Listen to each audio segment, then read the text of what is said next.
आप सभी को मेरा नमस्कार। मेरा नाम प्रियंका है। मैं आरसीएम कॉलेज की बीएड की छात्रा हूँ। मैं भारत सरकार द्वारा लाई गई नई शिक्षा नीति के बारे में अपने विचार व्यक्त करना चाहती हूँ।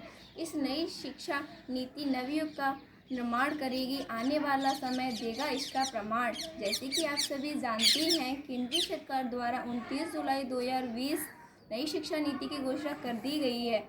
34 वर्ष के बाद एक ऐसी शिक्षा नीति आई है जो सभी मायनों में आप भारत में शिक्षा की दिशा को बदल कर रख देगी। जैसे सभी के परामर्श से तैयार किया गया है। सन 1986 के बाद भारत की शिक्षा नीति में यह पहला नया परिवर्तन है।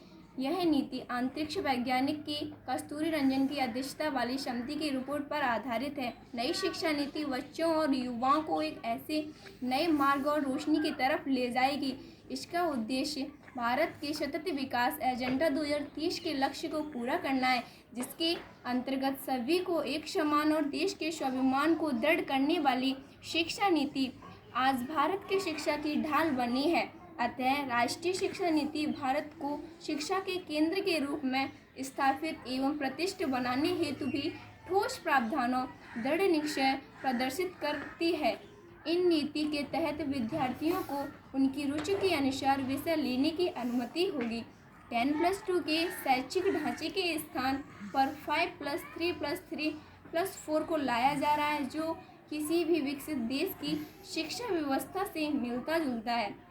यह शिक्षा नीति, इसकी सबसे बड़ी विशेषता यह है कि इसके लागू होने के बाद कक्षा 6 के सभी विद्यार्थियों को व्यावसायिक प्रशिक्षण दिया जाएगा, जिसके रोजगार शिक्षा को बदला मिलेगा। सरकार ने शिक्षा में जीडीपी की दर को 6% तक बढ़ाया है, जिससे शिक्षा व्यवस्था में सुधार होगा। यह नीति विद्यार्थियों और शिक्षक दोनों को ध्यान में रखकर बनाई गई है। अतः नई शिक्षा नीति भारत केंद्रित शिक्षा पर जोर देकर ज्ञान आधारित समाज का निर्माण करेगी। इस प्रकार से यह कहना गलत नहीं होगा कि नई शिक्षा नीति को अगर सही प्रकार से लागू किया जाए तो यह एक आदर्श शिक्षा नीति साबित होगी। अंत में मैं अपनी वाणी को विराम देती हूँ।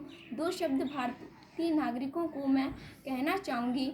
बेरोजगारी को दूर कर रोजगार को बढ़ाएगी। नई शिक्षा नीति देश का भविष्य बनाएगी। धन्यवाद।